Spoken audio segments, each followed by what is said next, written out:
is Francesca Evans from LymeOnline, bringing you up to date with the latest news and sport from the Lyme Regis area.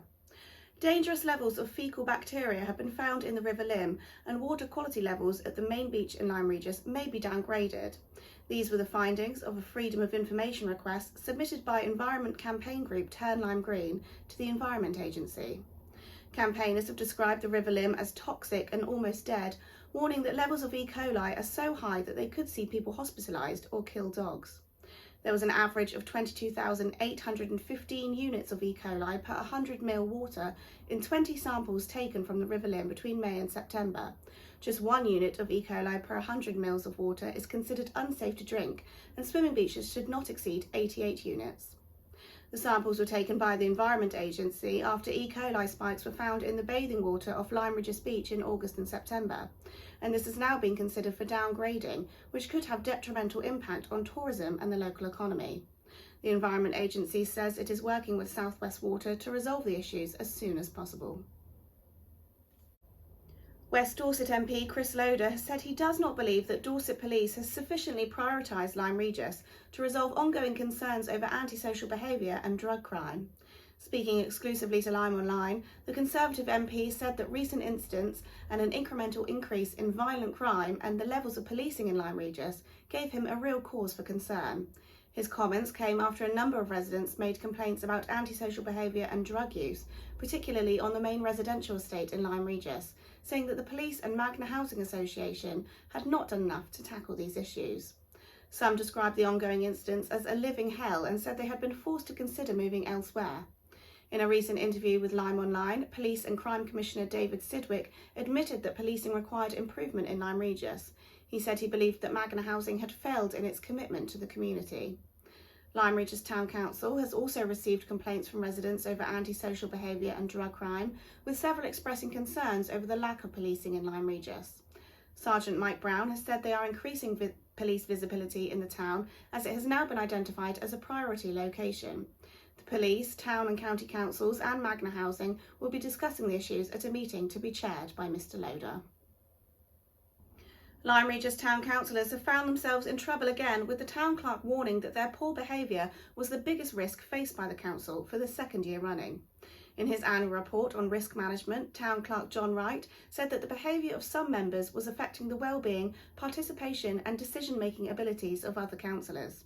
He said that some members did not seem to recognise that their own behaviour was causing issues, despite all members accepting collective rules about behaviour at an away day last summer. The latest warning comes after months of bickering, personal disputes, walkouts and resignations, although 2 members who announced their intention to resign last March, councillors Belinda Borden and Brian Larkham, have still yet to officially stand down and currently remain in office. The town clerk issued a similar report in October last year and later went on to warn councillors that continuous arguments over the management and funding of community interest company Lyme Forward had the potential to cripple the council. The feud split the council and led Councillor Borden to say she felt distressed, embarrassed and unsafe at meetings. Accusations of personal attacks and lying were also made on both sides.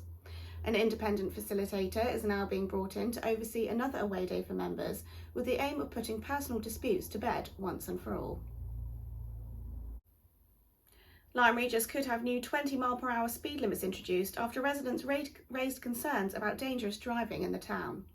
The Town Council has given its backing to a community speed watch scheme being set up and the introduction of 20-mile-per-hour speed limits after residents warned that there would be serious injuries if action was not taken. In particular, residents have raised concerns over dangerous parking and speeding in Sidmouth Road and speeding in Hay Lane, which some of the narrowest parts of which are currently under the national speed limit of 60 miles per hour. Residents call for more signage to warn of the single track lane and other measures such as speed bumps. Confidence is riding high at Lyme Regis Football Club's first team camp following their 3-2 victory over University of Exeter second 11 last Saturday. In front of the biggest crowd of the season at the Davy Fort, the Seasiders produced a brilliant second half performance to move into 5th place in the Devon and Exeter Premier Division. The Exeter students were a far better side in the first half, taking a 1-0 lead into the interval, but a second half performance was described by manager Julian Simia as fantastic, with goals from Brad Rowe, Ben Turner and Robbie Fowler clinching the points. It was a tense finish for the Seasiders as the referee inexplicably played 10 minutes of injury time, during which Uni pulled the score back to 3-2, although Lyme were well worth the victory. It was a good all-round performance from the Seasiders, with striker Brad Rowe winning man of the match. Tomorrow, Lyme travel to Clyst Valley, who sit one place above them in the Premier Division, and where 3 points could see them move into the top 4. With 5 injuries, Lyme reserves were unable to raise a side for their long trip to Howell last weekend, so the game was postponed. Tomorrow, the Resis have a home Dorset Intermediate Cup first round tie against Wool United, who play in Dorset Division 1. Up Lyme Firsts exited the Devon Senior Cup drawing 0-0 at full time against Tedburn St Mary, who play in 2 levels above the Swallows, and then losing a penalty shootout 10-11. Neither Up Lyme sides have a game tomorrow. Charmouth First Team are finding life tough in Division 1 of the Perry Street League after being promoted last season, having won just 1 of their 4 games. Tomorrow they're at home to neighbours Drimpton in the first round of the Arthur Gage Cup.